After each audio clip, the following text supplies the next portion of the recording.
Ratchet. Right. We're live. Live now. We're live now. There's one person. Okay. Hello, everybody, one person. Okay, Oh, we didn't do the banner. Hi. let's get the comments. We got no And then- banner. So let's Oh, do the someone's banner. knocking. So let's do banners. That's my food. Let's open it up. And then, all right, join us. The last one. Let's do that. Oh. It's okay. Thank you. All right. We should do this one Look- first. Look how organized we are You're live, today. guys. This Okay. is fantastic. Wait, explain Hello. what's going on. Explain to them what's going on. So We are trying to do a having some new technical setup. difficulties, here. but not really technical difficulties. We're having a little fun. We're having lots of fun. All It's right. always fun. We're here. Okay, so that's a wide. Okay, so that's fine. There's 6 people. We better start talking. Okay. Yeah. And also Yeah, switch let's- this to comments. Comments, yeah. We All can't right, see let's the go comments. yes, to let's do comments. We're trying new stuff, as always. Oh, 3 people up already. Wow, Yeah. that's cool. No, there were 6. We lost them already. We Oh, lost damn. them already. Alright. They don't How know are what ya? they're doing. Okay, bye. We have a special Halloween treat for you guys. And we're going to be talking about... Who's talking first here? All So right, let's just start with introducing ourselves first. Okay. So Sure, go ahead. So, hi everyone. My name Ready? is Maham. I'm from Adelphi University. I'm in the Psych T program. I'm doing my school Psych T. I'm an extern here at Psychological Services, Long Island. And over to Emma. All right. Hi. Oh, that's so close. My name is Emma. I'm an extern here at Psychological Services Long Island. I'm currently getting my master's in mental health counseling at Brooklyn College. And yeah, Angela. Hi, I'm Angela. I'm in the same program as Maham, and I am getting my doctoral degree in school psychology. There you go. I'm going to introduce our special topic. Hi, everyone. Happy Hi, Halloween. Oh, it's Exhibis. Exhibis, the smartest person we know. The smartest person we know. Do you want to introduce it? All right, so for our spooky season last episode for Halloween, we are doing, we're pathologizing really famous like characters from movies and TV shows that we all know and love from like Netflix, Hulu, just everywhere and anywhere. So I guess we can get started. So we're going to be discussing diagnoses from the DSM-5. So for those of you who don't know what the DSM-5 is, it's the Diagnostic and Statistical Manual, and it's on the 5th edition. And it's an assessment and diagnosis of mental disorders, and it does not include information or guidelines of treatment. So we are going to be discussing different characters from movies and TV shows and diagnosing them essentially.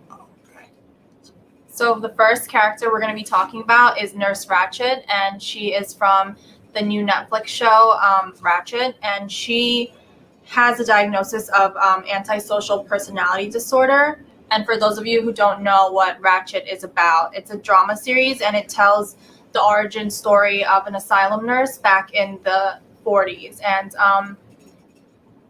Nurse Ratchet does these unethical things that we wouldn't consider ethical in this day. She performs like horrendous acts with the head doctor in the asylum. You know where she's from, though. No. You don't Yeah, know where Nurse the Ratchet comes from? One Flew Over the Cuckoo's Nest, the Cuckoo's Oh, I movie. didn't know that. Oh, With, see? Wow. That's what you need me for. What's his name? Yeah. With Jack Nicholson Yes. played a person who's admitted to a psych ward, but wasn't really crazy. And it's a very interesting, award-winning movie. But Nurse Ratchet was the mean nurse in that movie. So there you go. Exhibit says. By the way, I looked up memory transfer by flatworms through ingestion. It's not true. It's taken from the book and later on the movie Phantoms. Oh, Fred. No. It was, I'm referring to actual research. It's not from a movie. The movie may have exploited it, but no, I promise you, it's actual research. The book and later on a movie. No, it's actually a real reference. I promise you. So yeah, she has antisocial personality disorder because she has completely no regard for any of her patients. So that's what we would diagnose her with. Just like putting it out there, we are kind of giving a lot of movies and I would say show spoilers. So anybody yeah. who doesn't want to watch or doesn't want to hear Oh, spoilers? Yeah. Yeah, lots of Oh, spoilers. heck of Lots of that. Who cares? spoilers. I can tell you who Baby Yoda is if you want. I don't know. I don't care actually. I Sorry love Baby to all- Yoda. Oh, I'm so sorry. Not gonna say. Okay. So the next one that we're going towards is Norman Bates. It's from the prequel of Bates Motel. It's basically an adapted version of Alfred Hitchcock from the novel. He basically adapted it from a novel of Robert Bloch, Who was And that- also a science fiction writer. science fiction writer. And this was like in 1959. I don't know if people have heard about the movie Psycho. It was very. You've It's seen it? I've watched it. Yeah, it's the lady gets stabbed in the shower. Oh, I'm spoiling. Okay. Spoiler alert. Spoiler of a movie that's been out for forever. The famous shower scene. Okay. So basically, the story it revolves around a well-mannered, mild-spoken young man who runs a small off-highway motel in California. As a child, Bates he suffers from severe emotional abuse at the hands of his mother, Norma, and who taught him like all aspects of sex was sinful, and other women are all whores, and he should not go near them. And Norma is like considered manipulative and a very controlling mother, and who would not allow Norman to have like a social life, normal social life. And she was really into this deep religious and paranoid belief, and it is somewhat, I would diagnose her with somewhat of schizophrenia, because paranoid schizophrenia to be specific, because The mom or Norman? the mother.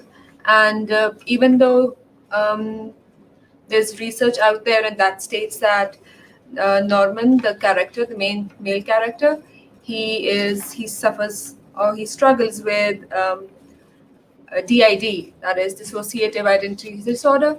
I kind of disagree with that.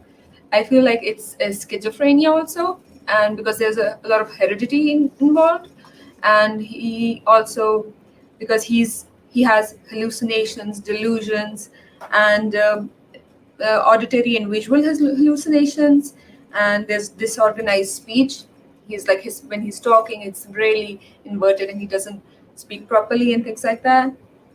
And He takes on the personality of his own mother. yeah, he takes on the personality of his own mother. So that's why there's a lot of depersonalization and derealization also. So for me, that's why I thought that he exhibits that of schizophrenia. We need more comments. We gotta say hello to Tarun. Let's see, I saw him clock Hi, in. Tarun. Norman has Hitchcockitis. Hi, Norman Jean. How are You don't like Hitchcock? you? He does have Hitchcock. Love Hitchcock. I We love it. love Hitchcock. Tarun. Welcome, Tarun. Okay. Marnie, and Alright, what was the other one? The Rear Window. You guys? Oh, yeah. I love I like Rear it. Window. Yeah. And the birds. Yeah, the birds. and The so- birds. Yeah, that's my favorite. You know what my favorite movie is? It's called North by Northwest. It's like Yeah, it's yeah, like a yeah, I love spy that one movie, too. but it's done with humor and it's really well acted. You'll see good actors. You know what's funny with Norman, with the like if you watch it for the first time, it's like you'll fall asleep, but you have to like watch it a second time to like really like appreciate the value. Oh God, let me get a close up. Take it off. Oh my God. Here's our producer. Hi. M3 we call it. I'm behind the camera, not in front of the camera. There you go. Okay. I'm not looking into the A camera. rare event. All right, who's next here? All right. I don't know. Have you seen Psycho? Or Yeah, I've watched a little bit. That one I fell asleep in. But the Oh, thing is, really? you know what's funny? You know what's funny? Like, I never really got appreciation of like real film until after I started making stuff. Mm. So it's like, so now it's like I look for it for the shots and different things, you know. So it gives you a little bit more of appreciation to like, you know, look at different directors. That's what I learned from school, is like to like watch different people. My favorite director is Christopher Nolan. Christopher Nolan, if you're watching, I'd love to. I'm using He Fred's thing watches as it. Occasionally he and then pops I in didn't here. shave. Christopher Damn. Nolan, you All know. right. Yeah. Michael You- Bay. Huh? We've got Michael Bay. Yeah. Michael Bay is cool. Michael Bay is too explosive. Like he uses too many I know a too many famous director explosions. named Coors. Chorus. Okay. All right, so let's move on. All right. We're losing our audience. Let's switch. Let's switch. Okay. Who's next? Oh, okay. I guess I'll go next. I'm talking about the famous Hannibal Lecter. I don't know where to look. Oh my god! All I'm right, just bouncing back. and forth. So all right, Okay. all right, we'll figure that part out. But when the camera's on this one, look at that camera. When you get the close up, look at this camera. Okay, it's a lot to pay attention to. When you're talking, we're learning on the Exodus says Psycho is a quintessential movie of the horror genre. Psycho is a quintessential movie with a horror. Yes, it is. It is. It is, and if you have seen Bates Motel, that's a great, like, well acted TV series on like Hulu. Yeah, but it's I don't think it's the same. I love Freddie Highmore. I don't think it's the same. The thing with the shower scene, by the way, the shower scene is like 180 edits. It goes very quickly.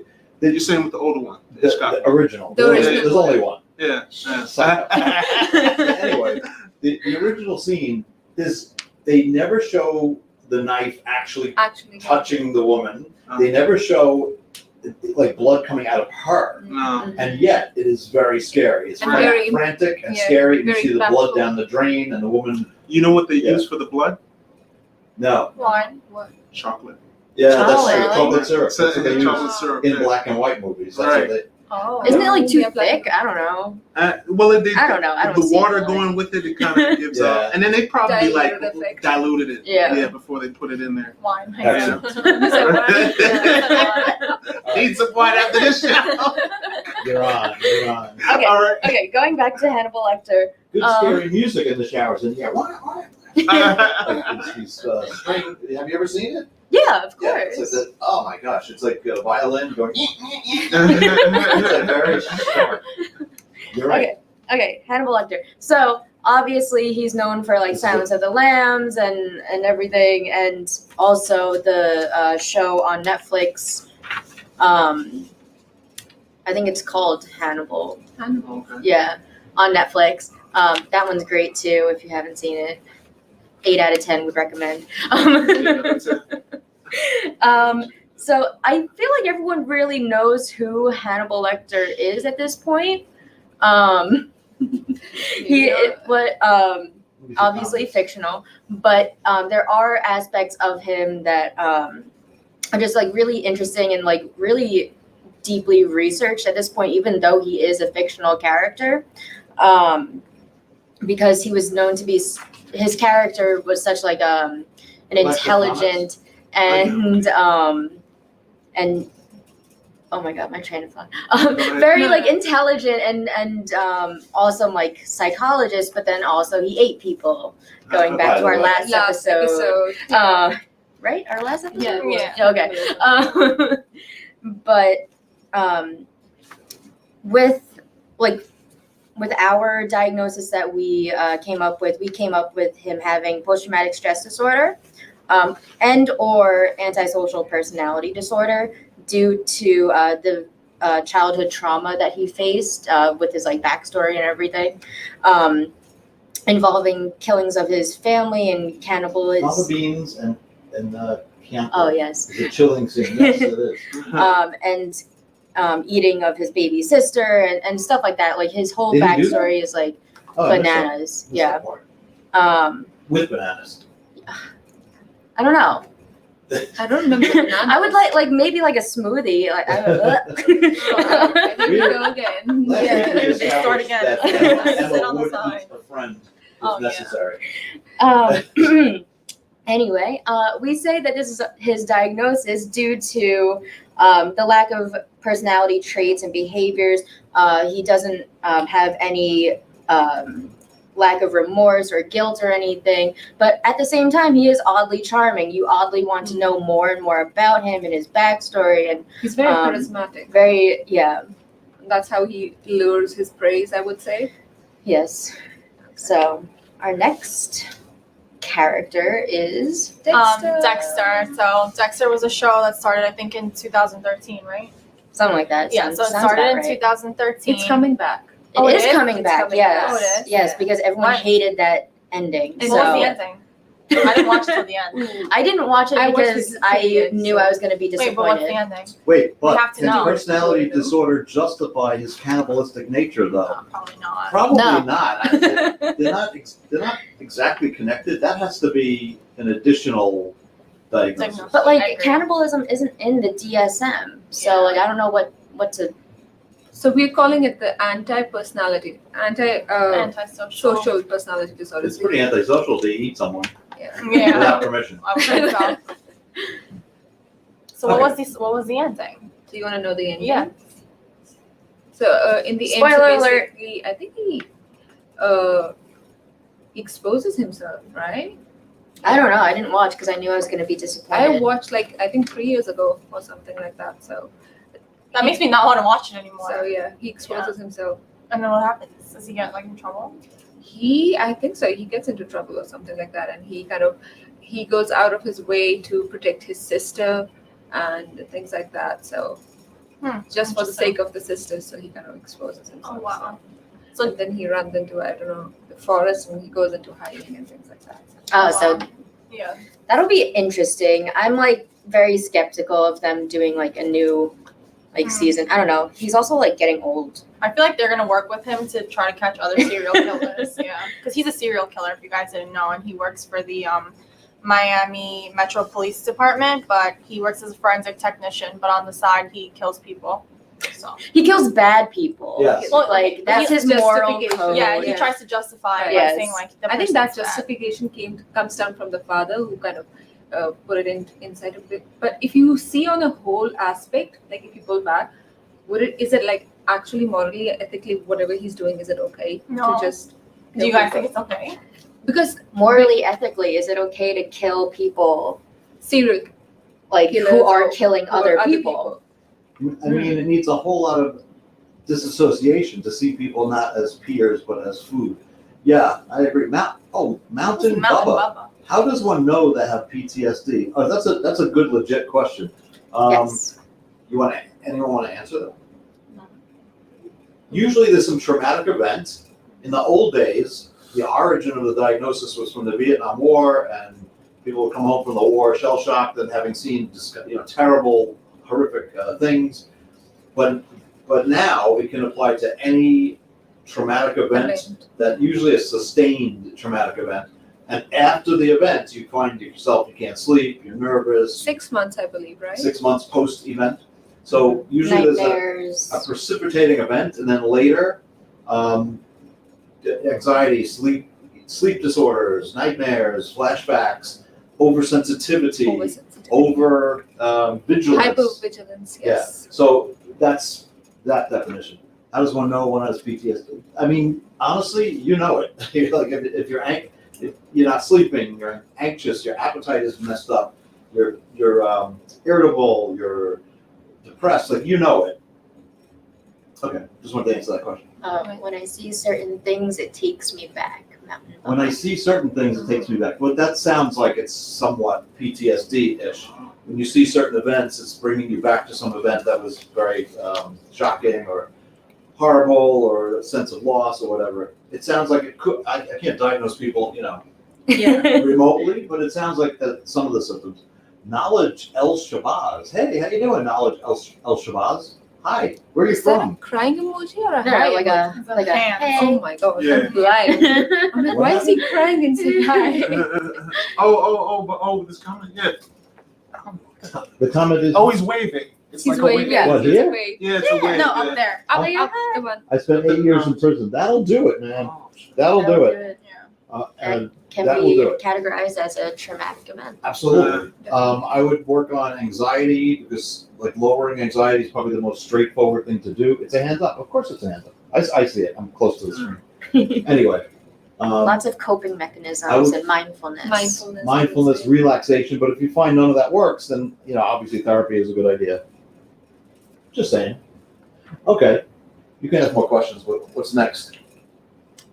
Did we finish Dexter? Oh, No, no, we we were in didn't. the middle of Dexter. Yeah, Dexter. So we think that he has schizoid personality disorder because he chooses solitary activities. right. He's indifferent to sex.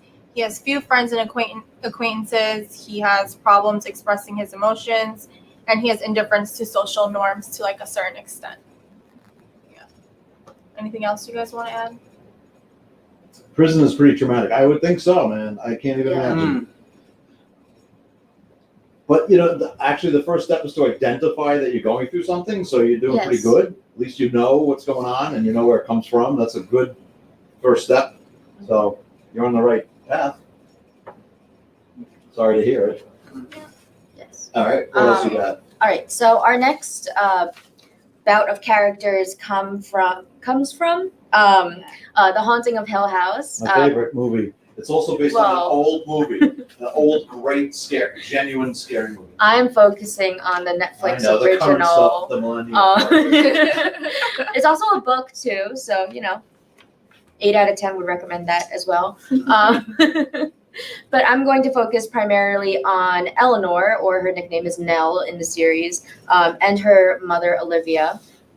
Well, if you guys haven't seen the show in general, it really does push forward just mental health and mental health issues, because it could be spun and looked at in a certain lens of yes, paranormal kind of things, or it could be looked as more of like a schizophrenia, psychosis kind of experience that the family is going through all together. I'm going to interrupt you Just here a second. interrupt here and let's So- all say hi back to. Wait, Exibus says Dexter is hard to diagnose because it's unclear if he's after retribution or competitive behavior. I agree. Yes, that's I true. agree.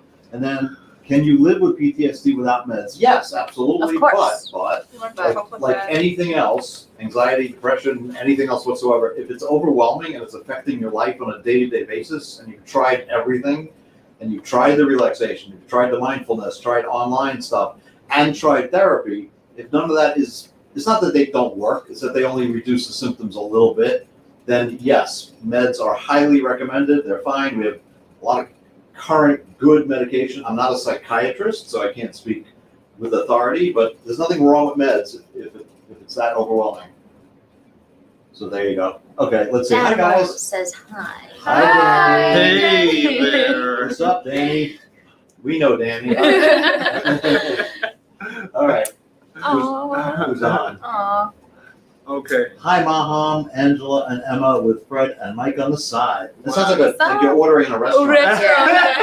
I'll have the Maham, the Angela, the Emma, and then Fred and Mike on the side. Oh shit. Thank you all. Why we gotta be on the side, Fred? No. Why can't we be the main course? Mountain Bubba, no problem whatsoever. I assume that's Mountain, MTN, Mountain. Yeah, I Mountain. would Mountain assume Bubba. so. Mountain Bubba, yeah. It's a good name. That's interesting. Mountain Bubba. That's nice. Bubba's from, Bubba has been a term for many years, but from Forrest Gump. Yeah, I love Forrest Forrest Gump. Yeah, Yeah, same. but Bubba's like a common name, Yeah. a common attribution. Uh-huh. Anyway, not to get sidetracked. Uh-huh.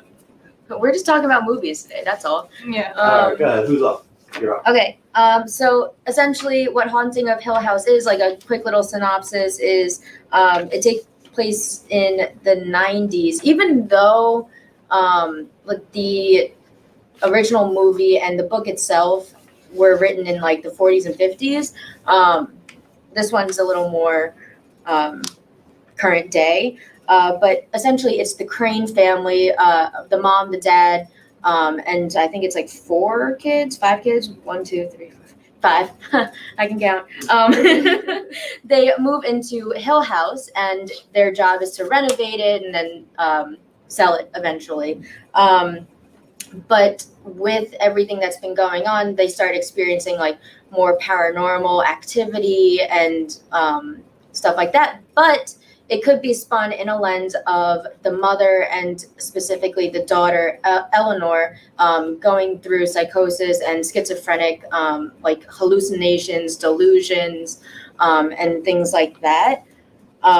Wait, I have to interrupt again because Tracy has joined us, and Tracy is a rock star Hey Tracy. among rock Hello. stars. I just watched this movie 2 weeks ago, like the original movie. I don't think anyone has seen the original movie, but you've seen. When did the original movie come out? 1959 or 60s, maybe early 60s. Angela's like, nope. Nope, I wasn't born. My parents weren't born. Yeah, they were. Anyway, Tracy, welcome and thanks for all your help the other day. I have seen the original. Good for you, Tracy. Oh, wow. Of course you have. It's great. It's genuinely scary. The house itself writes things in blood on the wall. It's so scary. This is fake though, right? It's a movie. Oh, no. Some things are based on like true True stories. stories. I'm gonna say this because I know it. So the Amityville Horror is Yeah. another movie. Isn't it a true story? No. That's right here on Long Yeah. Island. Long the Island. Amityville Yeah, house. Amityville. I thought it was Yeah, true. the house exists in Amityville. It was a house that was someone murdered in the house, and a family moved in, but there was nothing supernatural. They just didn't want to stay there anymore. Oh. I wouldn't want to stay there either. It's actually there in Amityville. Amityville, just for those who are watching, Amityville Long Island. Long Island. is Long Island. It's like not far from here. It's like, Exit like 40. it's directly south on Route 110. Something Anyway. on the LIE. I've seen it. 400 Rodney McDowell is in the Sunrise. yeah. Rodney McDowell. I love Rodney McDowell. Okay, hit it. Hit it. Hit it. But yeah, so like the series in general just like time hops a lot and does a lot of things. Lots of twists and turns. That's a 10 out of 10 would recommend. Finally, a 10 out of 10. I know. I mean, given straight 8s, but this one is a 10 out of 10. Love all the jump scares that are in it. I'm big on those. But essentially, I gotta leave in like 2 minutes. So read the comments. Gotcha. reading, essentially, it could be spun that the mom herself is experiencing schizophrenic episodes, and later on, Eleanor starts experiencing those in some twists and turns of events. And also, like, it could be said that Eleanor is experiencing also PTSD as well, because she witnessed her husband dying in front of her. Spoiler alert. But yeah, so there's a lot of things that happen within that TV show that can be found on Netflix, and it's great. But it's like sequel-ish kind of thing made by the same producer. It's called Haunting of Bly Manor. 2 out of 10 would recommend that one. But Haunting of Hill House is a 10 out of 10. So. All right, cool. I don't know if you guys felt the same way, but when I was like kind of analyzing the characters and things like that, I felt like there were a lot of diagnoses that could go with the character, because there were some were like really all over the place. The interesting thing was that when you look into the comorbidity of the diagnosis, so there are some I would say diagnoses that you cannot attach with another one. So that was the one interesting aspect that I felt, even though the characters fell into bipolar also and schizophrenia also, but they can't go hand in hand together unless they're right active or there is a trigger done due to the medication or something like that. Yeah, and I feel like a lot of the times with characters that are being made up, it's just like, oh, like some things out of this diagnosis are good to match with this one. But then when we're actually diagnosing as therapists and psychologists, with the DSM, there are certain criteria that need to be met, and a certain amount of those criteria need to be met too.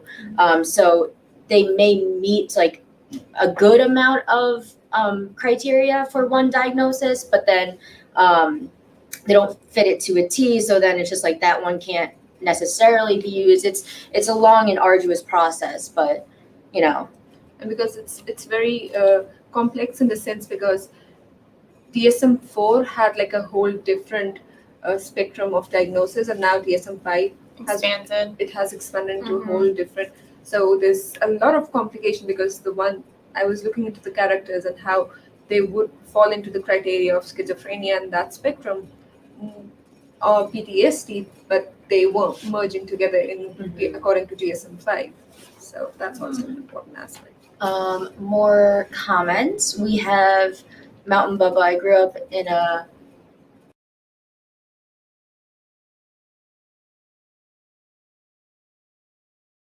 like haunting-y, like houses, things, whatever. Love it all. All right, Norma Jean says, what is the diagnosis of Annie in the Misery movie? I have not seen Annie in the Misery movie? Yeah. I haven't seen that either. Probably Fred would know. Fred would probably know. Yeah. Okay, Fred. Where Fred at? Fred Probably likes my eating lunch. decorations. Great decoration. Great decoration. Thank you. Thank you. I did them myself. What is it? I did them myself. Hey. Danny said, so cool. Yeah. You're so cool, Danny. Thank you, Yeah. Danny. Thank you. All right, All right. so moving on to The our next Joker. character. So Can you repeat the question? Oh, Oh, What is the diagnosis of Annie in the Misery movie? Any that idea, Fred? yeah, that is Fred. Yeah. Just it might in the be Fred. comments. Definitely is Fred. Okay. Oh, Is Is that that about the Annabelle Annabelle doll? doll? have you guys seen the movie? Yeah. I've seen Annabelle. I didn't like it. I don't like dolls in I general. don't like scary movies. Fred said period. no idea. Wow, Fred has no idea. You know what I watch? I watch a Jason because you kind of already know he's just going in there and Friday the slashing at people. 13th? But it's, huh? Is that from Friday the 13th? Right. Yeah, I think it's Friday the 13th. But yeah, but like anything where it goes into like the psychological, you know, like Freddy or like where it's like thrillers. that'll mess me up, or like Yeah. or We'll be talking Annie. about that soon. We'll be Yeah, talking yeah, about yeah. We should do that. We are talking about it in the next episode. Cool. Next one. So I'm gonna jump into I guess many of you might know Joker from Batman, Oh, Heath Ledger. okay. Love Uh, Heath Ledger, Yeah. R.I.P. Damn. Yes. You know. There's a Which- huge fan base for him also, Con. Oh no, I was gonna say, what are you gonna say about it? Oh, yes. So basically, I would say that it's a psychopathic, illegalist mastermind. Yeah. Tongue twisting. Here we go again. Portraying himself as an agent of chaos. I'm talking about the Joker. Yes. Yeah. And he arises from the criminal underworld by thrusting Gotham into anarchy and drawing Batman ever closer to the crossing the fine line between heroism and vigilantism. Yeah. So there's a lot of money laundering and things like that. Yeah. So basically, I felt that and what I was discussing with my husband also, Uh-huh. the main purpose for Joker, it kind of felt like he wanted to draw out what everybody was seeing on his physical appearance Mhm. and calling him a psychopath. Mhm. He was like, if you were put into the same situation, everybody would be a psychopath and would react the same way. Mm. So he was kind of pulling the strings to try to, I would say, pull out the evilness In people. In people. Yeah. Well, yeah. The premise of it is that, with the movie, it was just like the premise was that you're not so good as you usually are, and Yeah. people will come out and, like that whole movie was about corrupt politicians, and them exposing it, Yeah.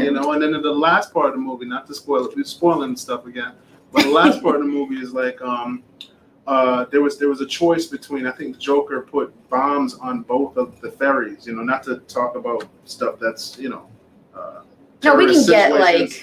But he essentially put bombs on both boats, so it's both ferries, and it's like one is a boat full of criminals, and then the other one is a boat full of people. And the funny thing is, the boat full of people is saying, blow up the criminals. You know what I'm saying? Like, Yeah. and the Joker informs them, it's like, oh, there's a boat with criminals and there's a boat with people on it. Decide who you want to blow up first. Who's gonna get blown up first? And the criminals in the end of the movie, the criminals is like, nah, we're not gonna do that, because we're not criminals, So it's like it goes into deeper levels, of society, and it's it's good writing. It's like, damn, It's amazing writing. It's like, In all honesty. but it just goes to show you, it's like you're not as good as you say you are, Yeah. And when you think about it, people talk about like, double personalities and different things like that. Not like, oh, I'm mean and then I'm sad at one point, but it's like, just in little interactions, like as far as like we could go into like African Americans, like sometimes African Americans like present like myself, like I'm not gonna talk like how I would talk with my friends, like I'm Jamaican, but Caribbean descent, right? So like sometimes be like, man, what and things like that, like I wouldn't do that in a professional setting because it's just like, who the hell are you, or you might be illiterate. So it's like people, but it's different things, there's levels to it, there's levels to everything, if y'all want to go into the comments, you can. Exodus. Yeah, Exodus always got something. Love The Joker Exodus. needs a whole lot of new DSM category. What is that? Yes. So sorry. Yeah, the Heath Ledger's Joker is by far probably like the peak of acting, in my opinion. I loved like Heath Ledger and everything that he gave into that role of the Joker, just the utter organized insanity almost, like just how put together and yet chaotic, like how different, like, and all over the place he was, but at the same time he was so organized and so thought out. He Did went we into read the. Oh, go on. Do we read the comments here? Yeah, We did. read We were some. answering about that. Um, He Don't read he the said whole that. lot of the- Are we talking about Go ahead, I'm sorry. Okay. We got confused. I was just researching about him, and it said that he went into a hotel and he locked himself for a good 1 month to prepare for this role. Yeah. And he was like, he had to think about the pitch, the monotone of his voice, things like that, and how he's going to. And he said that a part of the character stayed with him for a very long time. Yeah, it's method acting. It's And been you call that. that method acting, but like what ends up happening is that a lot of people method acting is like when you're trying to be the person. So like And you live with You like that kind of person immerse for a while. yourself, Right, into, but Fragments like, of who the that character that is. stay with it you. doesn't have to be that extreme though. It could be like, Jamie Foxx did Ray Charles, and like what was happening was that he started to talk about like how he, what they do is like they'll meet up with the person who was, that person who they're doing the biopic of, and then they'll like, go through like a day to day. What was his day to day? And one of the things that he said he would do is that like he would have like little things that Ray Charles would do. So like he'd like knock on the floor and like he'll feel the vibration of the floor. That's where he knew where he was. So he said he would incorporate little things like that into his life.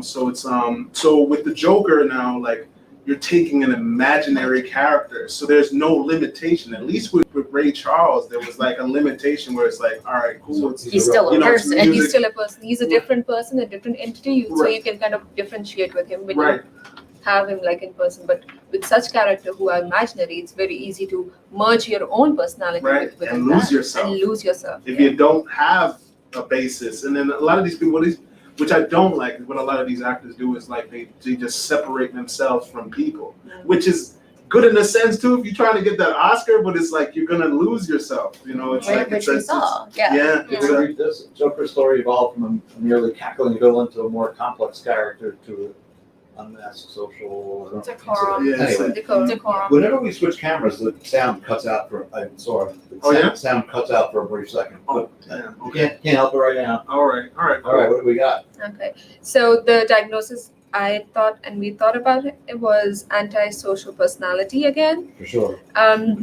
Generally speaking, because like he has the psychopathic tendency, he has the intelligence, he has the glib, he has the articulation, he knows how to manipulate others, he knows how to attract them, get them, convince them, and that's a very predatory instinct that he's kind of playing with and he's utilizing for his benefit and just make sense of everything. So Okay.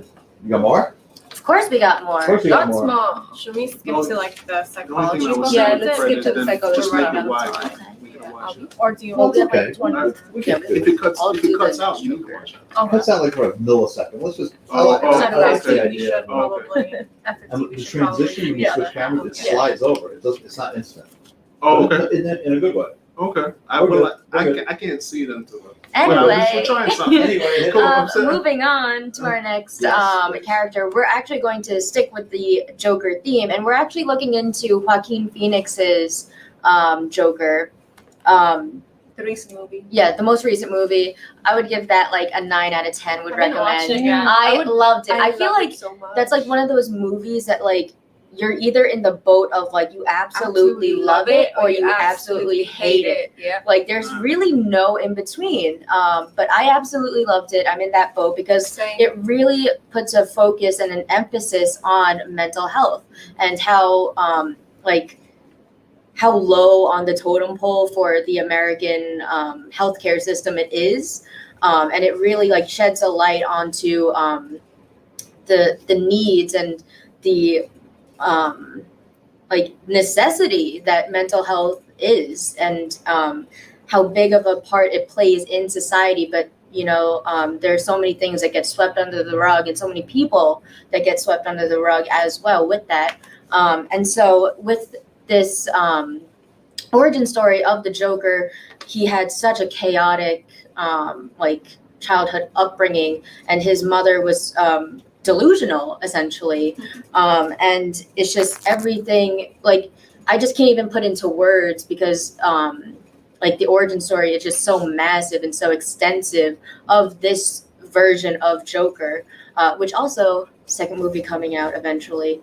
Joaquin Phoenix just got renewed for it. Anyway, but you know, at the end of the day, like this version of Joker is so different than Heath Ledger's, and we came up with him having the diagnosis of more of a schizophrenia, as opposed to what we just said of Heath Ledger's Joker being more of an antisocial personality. It's just the amount of mental health pushing that movie really did. I would highly recommend if you haven't seen it, really watch it, especially if you're just like really interested in just how like unfortunate it is, of like how low on the totem pole mental health is in America's healthcare system. I think it also touched on the stigma mental health Oh has, yes. how he gets ridiculed for his behaviors and his personality, and how there's so much more to a person that meets the eye. There's so much depth to a person, but we judge by, again, it comes back to the facial features, the expressions, and how whether normal a person might look like in a society. That was a solid original story. That movie was great to show the mental health history of the Joker. I agree. Okay. Yes. An agreeable audience we have. Very agreeable. But that, like, just an amazing movie in general. Great. So that's all. That's every single thing we have to say about this. we have other characters, but like we do want to know like what your guys is like, what are famous characters that you guys love, like scary movie characters, like villains, and just anything like that. So I wonder if anyone out there, all 9 of you, 6 of you, knows there was a movie called The Abominable Dr. Fives, and that was a good movie. What was it about? It's brief. So he's a doctor, and he's among doctors, and his own daughter needed some kind of surgery. So a team of surgeons worked on his daughter, and unfortunately she died on the operating table. Not on purpose. No, it's not murder. So he died on the operating table, and he is seeking revenge for every single one of those doctors who failed to save his daughter's life. And he uses the 10 plagues from the Bible to seek revenge. Oh, wow. So one of them gets eaten by locusts, like literally eaten alive. But so it's really cool. It's also a little bit funny because it's a campy movie, and it stars the most famous horror movie person of all time, which is Vincent Price. You may have heard of him. Vincent Price does the introduction to Thriller. Oh yeah. You know the talking introduction? I don't know who Vincent Price is, but I know the talking. You know the talking introduction to Thriller? Yeah. Go ahead. That's him. Yeah. Oh, okay. That's Shit. I never. You talking about? Yeah. Oh, yeah. All right. We have a good question. Yeah, go ahead. Neil Koshi says, speaking of the Joker, at what point on the mental health spectrum does it become pardonable when a crime is committed? It's never pardonable. It shouldn't be pardonable. Do you think there are instances They get off on the insanity plea. Insanity. Yeah, plea. exactly. I'm not a believer of that. Believe it or not, even though I'm a psychologist. Really? Really, they should take responsibility anyway. I agree. And they don't just get off. They have to go to mental counseling Yeah. and house Like arrest. It's not rehabilitation. just getting off free, you know. Let's see. Arthur Flake, aka Joker, also had a pseudobular affect that made him laugh uncontrollably. Yes, that's correct. That is talked about in the latest movie. But it's not always talked about in the movies. But yes, he can't control uncontrollable laughter, which is a real diagnosis. Yes, it is. And then when he like gets anxious or nervous, like it really like acts up, making the situation more hostile. That's a real It's really thing. sad. Would you call it like Sad. a tick or something, or no? A who? A tick? Is it considered a tick or no? Oh, tick. But is he a dick? No. Yeah, the answer is yes. Oh. It's sort of like Tourette's. They can't Tourette's, help right? cursing. It's similar in that way. I think the origin is different, but it's similar in that it's a neurological thing that can't be helped. And he suffers from it in the movie. LMAO. All right, what else you got? So we do have more characters, but just jumping into We want to hear from you, our massive audience of 8 people. Just jump. 9, 8, 9. It's 9. Yeah, should I Who's say your it? favorite horror movie character? Who did you have, like Jason? Oh, you did that already. So we actually wanted to discuss the psychology behind why we enjoy scary movies. So Oh wow, Fred, you might be the only physiologist to believe that they should be accountable.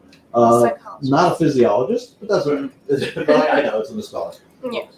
Psychologist. Yeah, I am. I mean, I agree. I don't think they need it's well. Here's the deal. It's used as an excuse too much, because if you commit some horrible crime and you kill like your wife and kids and you drown them in the trunk of your car, you're crazy. We know that. It's like that's a given. You shouldn't get off because you're insane. You did the crime because you're insane. So they should be in jail. Now, should they get treatment? That's a different issue. Like, do I believe they should get treatment for their suffering, mental suffering? Perhaps. But the American Psychological Association, their official point of view on incarceration is it is a punishment. It is not a treatment. Thank you. At least it was. Skeleton Jack and Sally, if that counts. Of course it counts. Psychologist, sorry, autocorrect. I know. You know a funny misspelling of psychology? Sometimes they spell it phycology, Phy, without the C, and that is the study of mushrooms. Huh. Good to know. The more you know. Good to know. The more you know. So, what else you got? So we were going to discuss the psychology behind why we enjoy scary movies, and that's because it triggers your flight or fight response, and it gives you a boost of adrenaline and endorphins and dopamine while you know you're in a safe space. So that's why people like to watch it typically.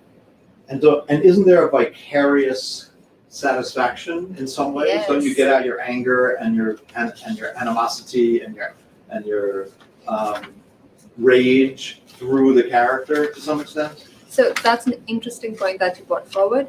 So latest research shows that again, I'm going to go to the brain aspect and how the prefrontal cortex is also, they saw it highlighted and they saw it working and all triggered and everything when the individuals are watching such movies. It shows that there is thought formulation happening, and it means that for some individuals, it makes scary movies, it acts like a stimulus and it helps them to think and process, and they can go beyond what is there. So kind of they also talk about how the way the characters are developed and they trigger the primal instincts of humans, and individuals who are able to thoroughly enjoy such genre, it invokes responses with them and it fascinates them with the message sending that this is creatively accepted. So therefore this aspect of my personality, which I might be mirroring into the movie, is acceptable in society also. Interesting. So I think, isn't it the same reason that people go to like boxing matches or kickboxing or wrestling? Like, aren't they getting vicarious enjoyment from the? Yes. And you go to a hockey game and you wait for the fight. Or you go to a car race and you wait for the accident, or why do we do that? Weird. Yeah. Mm-hmm. Or does nobody do that except me? No, I think that's like completely normal. But I think another thing in terms of scary movies is with all the sound effects and the music and everything, like you feel and you hear the certain sound effects and everything, and the suspense building up to a particular like climax, up to a certain moment where something predictable happens. And in life, in your everyday life, that doesn't happen. Like there's that point of predictability almost, unless like it's a jump scare that like it out of nowhere. But it's also the revenge movies where the bad guy gets it in the end. So let me answer it. Okay, how about in cases of profound mental pathology like sociopathy? Is that excuse? There's no excuse. There is no excusable. I mean, you can feel sorry for them. You can get them treatment. You can help them. But if you kill someone, you go to jail. I mean, I'm sorry to say this. I am generally liberal, but believe it or not, I don't like how often the insanity defense used to be used. I'm about to eat some barbecue ribs with obsession and compulsion. Go for it. Enjoy yourself, Norma. Love barbecue. Scary movies freak me out so much that I have to know how it ends Me before too. I watch I always it. Google it. It's interesting. I like Dexter. I thought was well done, but it's too gross for me. I can't. I love it. I love it. I love it. I can't Yeah. stand. Almost Dexter's same scary? It's Well, like there's gory. It's gory. It's not Like Oh, there's so yeah. many like different aspects as to what horror is. Yeah. You know. I don't like a certain. So we used to watch Criminal Minds, I love which is Criminal generally Minds, well yeah. done and everything. But sometimes it's like so. I don't know what, like disgust evoking. That they trap a kid in a room and they torture them. I can't watch that. Yeah. It gets me. Yeah. Anyway, Yeah, because you're a human being, you know. I can do serial killer psychology-based horror movies. Okay. I love Gotta psychological find your thriller comfort horror level. movies. Yeah. All right, folks. Got more? Who's yeah, got me more? too. So just coming back to the aspect, like what makes a character scary or creepy. So these characters, it can be from resonating how their body features are, how much mystic element that character holds, the skin tone, their facial features, body structure, whether it emotes fear. Does it bring back to some sort of, again, I'm talking about trauma. I'm talking about just childhood memories. Don't look under the bed. Don't peek inside the closet. Associating dark colors and gory colors like red, green, black with blood and just fear and fear arousal and things like that. Personally, I enjoy horror movies alone in the dark. I don't get that visceral aversion. So, can I just tell you something? Like with Criminal Minds, back to that in a second, and other movies. Here's what gets to me. If someone sort of, quote, deserves it, like I'm not horrified by it. Or like it's a bad person that gets killed. It's like justifiable. It's like kinda. you can Yeah. justify in your head, so Or that's why even- you can. Or even if it's like a couple and they're arguing and one of them cheated and one of them, like, they get violent. What gets to me is random, like when they just pick someone randomly and abduct them or whatever. That freaks me out because that means it could happen to anyone, Anyway, okay, go ahead. Got it. I'm done. So you're done. I'm never So really- another aspect, like there was a lot of research which showed that they kind of mix the animalistic traits into these characters, like claws and fangs and things like that. It's all very much animalistic, and it comes down to the primal instincts and how there's a trigger response of fight or flight, and that's why there's a lot of arousal in such scary movies and horror movies. That's a good things like point. that. Well, think of how many werewolf movies there Werewolf are, movies. zombie movies. Zombies and how their faces are distorted Yes. and how they resemble that of animals. Bats, spiders, there's all kinds of movies with like attacks of the cats and whatever. Yep, okay. Check the arachnophobia in the back. There's a little- oh, snap. Uh-oh. Hold on. Who we going Sorry, to? like There's a- spiders. There's a Are you little next? arachnophobia in the background. Yeah, there you go. That's my design. Thank you. How come Go back. Mom, you Go back. you said that you set this up. I What? did? No? Yeah, you said that you said No. look at the background. I said. No, I said mic setup. Oh, I'm sorry. Okay. All right, who's next? We got more, or you're out of? We got lots more. Oh, go ahead. Lots more. What are you reading? Yeah, what Mom? are you reading? I'm gonna read the dictionary. It looks good, Mike. Thank you. All right. Yeah, good job. Yeah. You said you got more. Hit it. So, do you want to talk about the other characters that we had? We were hoping Well, to get some I think, like, responses. We were hoping to get more Yeah. audience participation. Yeah. I think like also a thing that we were talking about beforehand was at what age did you start Yeah. watching like Mhm. horror movies, Oh. psychological thrillers, like stuff like that? Like, can you remember the first time Yes. that you were genuinely scared of a character? And if so, what character is that? You know what I was scared of for a long time as a kid? I couldn't watch Thriller to save my life. I'm watching a music video and it's like I'm like still afraid of it.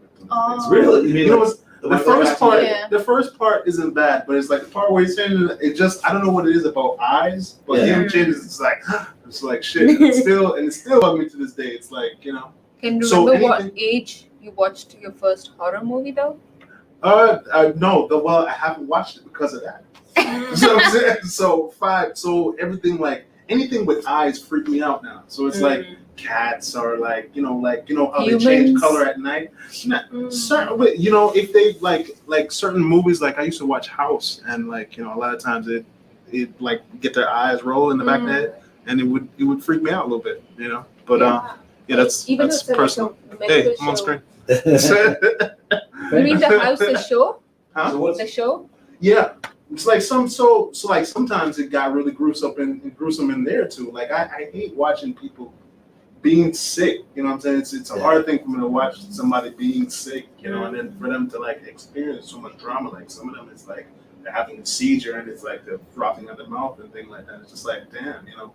It kind of shows your humanity a little bit. It's like that can happen to you too. You know what I'm saying? Zombies actually mimic a putrid and decomposing body. It invokes learned response to eschew affliction. Yes, that's my opinion. Well, we value your opinion. So early movies that scared me, real quick. So my family used to watch a lot of science fiction, and some of it is scary. There was a movie called Day of the Triffids. These half monsters like come down from outer space, and there's a scene that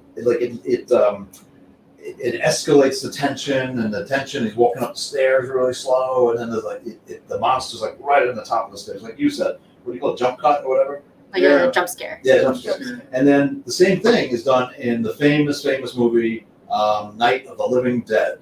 I strongly suggest you watch Night of the Living Dead, the first zombie movie. Yeah. And it's black and white, and there's another scene where they're going up the stairs, and so those were two big scary things.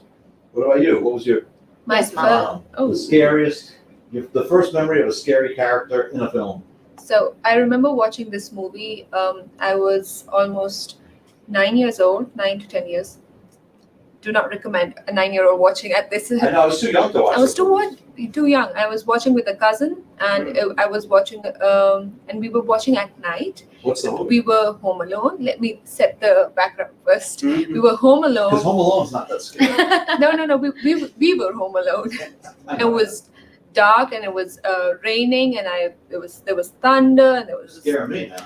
and everything. And we were watching Exorcist? Exorcist. Yes, The that's a Exorcist. pretty Yeah, that hard. was crazy. And in the middle of the movie, the light went off Ooh, in the real world. in the real world. Yeah. And I jumped from there and into the bed, and I couldn't. And so, from a Islamic perspective and being a Muslim, so I started reciting all these ayats and these things, and I'm like, please God protect me, just let me live through the night, and I'll say sorry. In the morning when it was sunrise, she made me complete the movie Wow. because she was so much dedicated, and I was Because it also does resolve. it does resolve, right? So I'm going to say something about that movie. The soundtrack to that movie, the famous theme to The Exorcist. Dun, dun, dun, dun. Anyway, that was composed by someone named Mike Oldfield. Okay. It's the most beautiful piece of music in real life. If you play, it's like 25 minutes long. It's gorgeous. It's very nice and uplifting. It's not scary at all. And that was the first record produced by Virgin Records, which is, what's his name? Not Hanson. But I feel like I've heard The Virgin billionaire, the blonde billionaire. Richard Branson. So that put Virgin Atlantic Records on the map, and now he's a gazillionaire. That song is what did it. Just saying, it's trivia. Huh. Okay. And Love you? trivia. Oh, okay. So Wait, didn't get your freaking Hi. nose. Oh, well. I was scratching my Try nose. Don't say that on live. We don't Uh, say it live. Don't say it live. So I think like something that really terrified me, like not like anything jump scare worthy, but it was oh my god, what do you call those things? It really the Twilight Zone episode. Oh, yes. Yeah, it creeped me out and still creeps me out to this day. I refuse to watch it. It was the episode of Talking Tina, Oh, that doll. Talkie Tina, the best. Oh no, thank I you. was Talkie Tina. Yeah. I don't like you. Yeah. Creeps me out. Don't like it. My mom collects dolls, so like everything is just Okay. like really creepy. I hate it. That's what deserved it. He was like an evil stepfather. I know, And but he- it was still And he creepy. tortured he was really abusive to the daughter. That episode was way ahead of its time and really Yeah. well done. And Yeah. it was genuinely scary. But it was The just doll only really talks to him when he's creepy. alone with it. Yeah. And then, like when My name's people are in the Talkie Tina room, and it's I'm like, gonna "Hi, kill can you." Can you comb my hair? And then when no one's in the room, I'm Talkie Tina. I'm gonna kill you. It's really, it's one of the top, at least top 5. Is Chucky Yeah. like adapted from it? Probably. Sounds like Because we're it. talking 1959. And Chucky was like the 80s, right? When that- Danny says that one freaked me out. That ended my doll collection. But Toy Story helped. Oh. So that is, if you ever want to see an original Twilight Zone, that's probably among the top 5. They're all on Netflix. Yeah, you should Love check it out. I think it's called Talkie Tina. Yeah. Not Talking Tina, but Talkie. Yeah. It's It is like freaked one of my me favorite out. It episodes. freaked me out. I hated it. We're gonna show it. Okay. So what do you got? What's your? Mine was The Conjuring. I don't know if you guys Yeah, watched sure. Oh, it yeah. before, but I don't know. It just scared me because it was just creepy. It's like in a home. Could happen to anyone, I feel. The I don't Flying remember Monkeys though. and Wizard of Oz is the first. Yeah, that's true. Yeah, That- those were creepy. That's true. As a little kid, that was pretty scary to me. The whole movie was a little bit scary to me. But yeah, that's a good point. Oh my god, yes, the one based on a true story. What was based on a true I story? think The Conjuring. Yeah, Oh, that's why I really? was really Yeah. scared of it. All right, it's come that time. It's It past has. that time. It is And I past heard that you time. say something about arduous. So it's a difficult and arduous Yeah, process diagnosing to end people. this broadcast. But we have to end this broadcast. Yes. So I'm going to go for the wide shot. Watch this. The slow wide shot. Here we go. Ready? Look at this. Look at this. There you go. Everyone's here. Alright. Okay. So we're going to say bye-bye. My- And we're going to be on next. What are we doing next? I want to do the magic typewriter. Magic typewriter is Before- next week. Mine is the fourth kind. It's about an alien abduction. Cool. What are we doing next Magic week? typewriter is Magic next Oh, week. finally. Yes. Finally. Yes, Magic- next week. The magic typewriter. You have to put it in your calendar. Yes. Next, what is the date of next? Thursday. No, November- Friday. For Thursday? 1 p.m. November. I think 4. 3rd or 4th? No, 4th is right after the election. So the election is Tuesday. Oh, so You it's have the a phone on you. 4th. Yeah, it's on there. Producer, let's go. Well, whatever it is, you got to put it in your calendar. Uh-huh. It's See, It's on thank the you, fifth. Thank Exodus. you, on Exodus. there. It's on the On the 5th. Thank you, Exodus. You have been smart in every way. Yes, but On time. Thank magic you. typewriter is next week. Magic typewriter. You've got to come for that. We are going to magically take your negative thoughts and turn them into positive thoughts. Yeah. It's a scary process, and there's no going backwards. Once you get rid of your negative thought, it cannot come back. You're not allowed to think it. So be ready. Be ready. Tell all Be your ready friends, and be your real. family, your friends, even your enemies will benefit from the magic typewriter. So everyone has to be there. Okay, all 8 of you. Everyone tell 1,000 people, and there'll be 8,000 people. Okay. There you go. Until then, we wish you the best. A nice And end of happy spooky Halloween. season. Happy Halloween. Halloween. And please go vote, for God's sake. Seriously, you got to vote. Everyone here has to vote. All 6 of you will vote. Okay? Doesn't matter who you vote for. Just vote. You voted already? Oh no, I was gonna start in unison. It's got to be in unison. Okay, Ready? we'll go this way. Bye, everybody. Peace out. In unison. I'm trying. Oh my gosh. We're so bad at this.